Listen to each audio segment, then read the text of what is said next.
Hello anime lovers, स्वागत है आपका वाइपर एनिमे एक्सप्लेन्ड चैनल पर। और आज हम देखेंगे विंड ब्रेकर सीजन 2 के एपिसोड नंबर 4 को। पिछले एपिसोड्स की लिंक आपको डिस्क्रिप्शन में मिल जाएगी। तो चलिए जानते हैं आगे की कहानी को बिना किसी देरी के। तो अब तक हमने देखा कि कील आर्क खत्म हो गया था। इसके बाद हम फुरीन स्कूल को देखते हैं, जिसमें अंजाई और बाकी लोग पहले जैसे ही मस्ती मजाक कर रहे थे और ये सब लोग खुश हैं। अंजाई अब नीरे से पूछता है कि साकुरा की क्या खबर है। नीरे बताता है कि वो तो उसके मैसेजेस भी नहीं देख रहा। सब सोचने लगते हैं कि साकुरा आज स्कूल क्यों नहीं आया, शायद वो अब तक सो रहा होगा। लड़ाई के बाद उसका मूड ठीक नहीं था, तो इन्हें उनकी चिंता हो रही थी। नीरे अब कहता है कि हम उसे कॉल ही कर लेते हैं, लेकिन साकुरा ठीक से बात नहीं करता और कॉल कट कर देता है। और अब नीरे सबको बताता है कि शायद साकुरा को जुकाम हो गया है और आवाज से वो काफी बीमार लग रहा था। स्कूल के बाद नीरे और सुओ साकुरा को देखने जाते हैं। नीरे को लगता था कि साकुरा का घर टाउन से बहुत दूर होगा, लेकिन वो तो काफी पास था। जब ये दोनों साकुरा के घर पहुंचते हैं तो वो किसी भूत बंगले जैसा लग रहा था और वो सोचते हैं कि ये जगह तो किसी एक इंसान के रहने लायक ही नहीं लगती। साकुरा के कमरे की घंटी काम नहीं कर रही थी, तो सुओ ऐसे ही दरवाजा खोल लेता है और अंदर साकुरा को आवाज लगाता है। इन्हें कोई जवाब नहीं मिलता, तो सुओ अंदर चला जाता है और नीरे से कहता है कि साकुरा बीमार है, तो हो सकता है कि वो हिलने की हालत में भी ना हो और उसके साथ कुछ बुरा हो गया हो। नीरे सोचने लगता है कि साकुरा मर तो नहीं गया, लेकिन तभी साकुरा आकर कहता है कि चिल्लाना बंद करो, वो असल में बाथरूम गया हुआ था। तभी साकुरा को चक्कर आने लगते हैं, तो सुओ उसे पकड़कर बेड तक ले जाता है और पूछता है कि साकुरा क्या सच में अकेला रहता है और उसके पास मेडिसिन है कि नहीं, और वो लोग उसके लिए बहुत कुछ खाने को लाए हैं। लेकिन साकुरा कोई जवाब नहीं देता। नीरे मन में सोचता है कि उसे यकीन नहीं होता कि साकुरा ऐसी जगह पर अकेला रहता है। वो बताता है कि साकुरा के लिए पूरी क्लास ने कुछ भेजा है। उन सबको उसकी चिंता हो रही थी और सभी ने उसके लिए गिफ्ट्स भेजे हैं, और क्योंकि वो अकेला रहता है तो उसे कोई हेल्प चाहिए हो तो वो इन्हें बता सकता है। साकुरा कहता है कि वो ठीक है, वो सो जाएगा तो अपने आप ही ठीक हो जाएगा। ये सुन अब सुओ बोलता है कि हमने गिफ्ट्स यहाँ रख दिए हैं, तो हमें अब चलना चाहिए। वो साकुरा को ख्याल रखने का बोलकर यहाँ से चले जाते हैं। बाहर नीरे सुओ से पूछता है कि हम इतना जल्दी वापस क्यों जा रहे हैं, क्या उसे साकुरा की चिंता नहीं है। सुओ बोलता है कि पता नहीं साकुरा के साथ क्या हुआ, लेकिन उसके रूम को देखने से साफ पता चलता है कि वो काफी टाइम से अकेले रह रहा है। वो अब नीरे से पूछता है कि अगर वो खो जाए और सिर्फ एक चीज चाहिए हो तो वो क्या लेगा।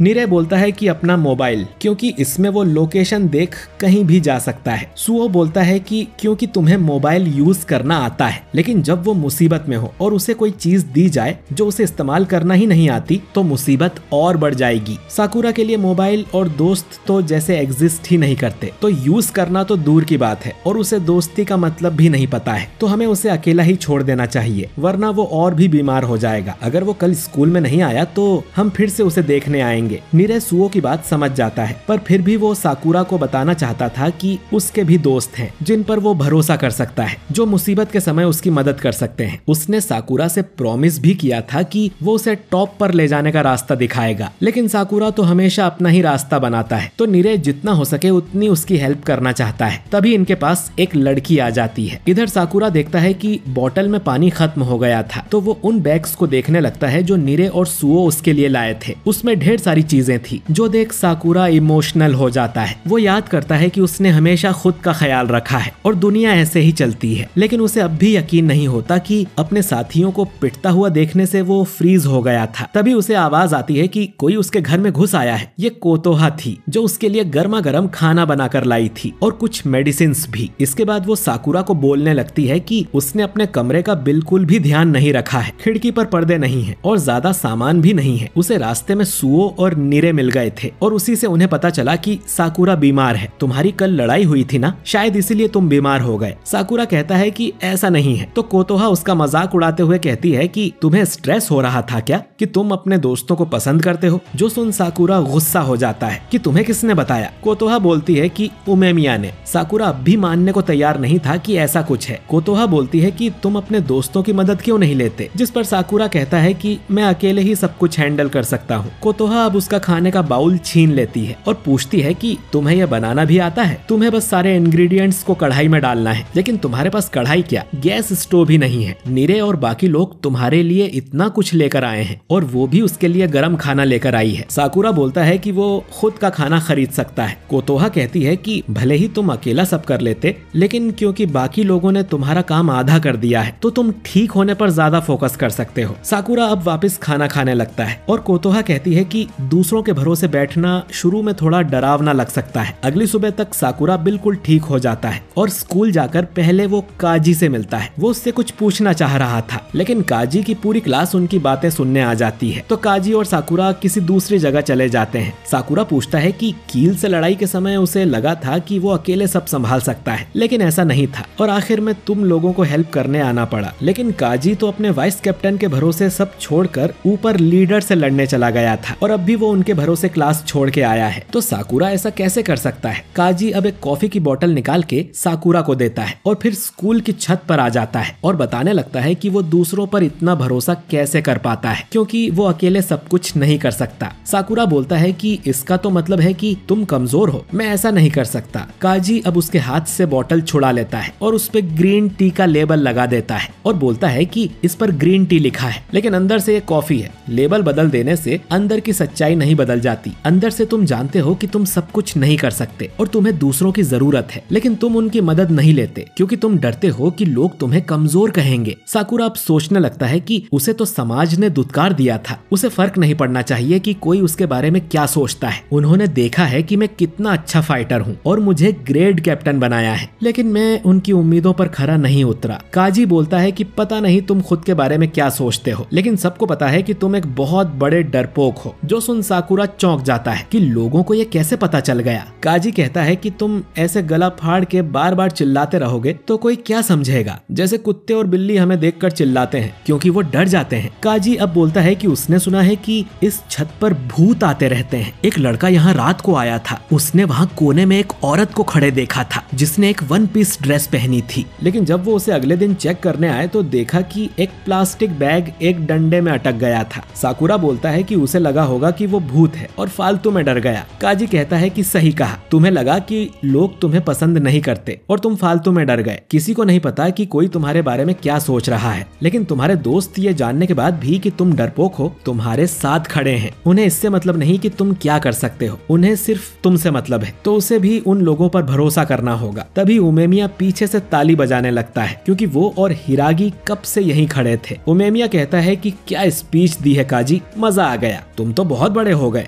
और ये देख काजी शर्म से सफेद हो जाता है और उमेमिया अपना मुंह बंद ही नहीं कर रहा था, तो काजी उसके मुंह पर एक जोरदार मुक्का जड़ देता है और फिर यहाँ से भाग जाता है क्योंकि उसने बोफुरीन के लीडर को जो मारा है। उमेमिया फिर से बोलता है कि काजी तो बहुत बड़ा हो गया है, क्या जोरदार पंच मारा उसने। हिरागी कहता है कि तुम्हें एक लात भी पड़नी चाहिए थी। उमेमिया अब साकुरा से पूछता है कि काजी की बात सुनने के बाद तुम्हें क्या लगता है। ऐसी कई चीजें हैं जो मैं भी नहीं कर सकता, लेकिन मैं डरता नहीं हूँ क्योंकि मैं जानता हूँ कि बोफुरीन में सब उसे अपना लेंगे चाहे कुछ हो जाए, और अगर कोई और किसी काम में फेल हो जाए तो भी ये उसे पसंद करते हैं। हमें एक दूसरे पर डिपेंड रहना चाहिए, एक दूसरे को माफ करो और हमेशा साथ रहो, इसलिए तुम भी अपने दोस्तों पर बिलीव करो। साकुरा को अब सारी बात समझ आ जाती है। उमेमिया हिरागी की तारीफ करता है कि काजी तो अब बहुत समझदार हो गया है, और हम देखते हैं कि एक बार हिरागी ऐसे ही काजी को छत पे लेके आया था उसे समझाने के लिए, और उसके पास भी कॉफी की बोतल थी, और यही टेक्निक काजी ने साकुरा पर अपनाई और ये एपिसोड यहीं पर एंड हो जाता है। तो दोस्तों, आपको ये एपिसोड कैसा लगा कमेंट करके जरूर बताइए। बाकी वीडियो अच्छा लगा हो तो इसे लाइक और शेयर कीजिए, और अगर आप हमारे चैनल वाइपर एनीमे एक्सप्लेन्ड पर नए हैं तो हमारे चैनल को सब्सक्राइब करके बेल आइकन जरूर दबाइए। मैं मिलता हूँ आपसे बहुत ही जल्द अगले वीडियो के साथ। शुक्रिया।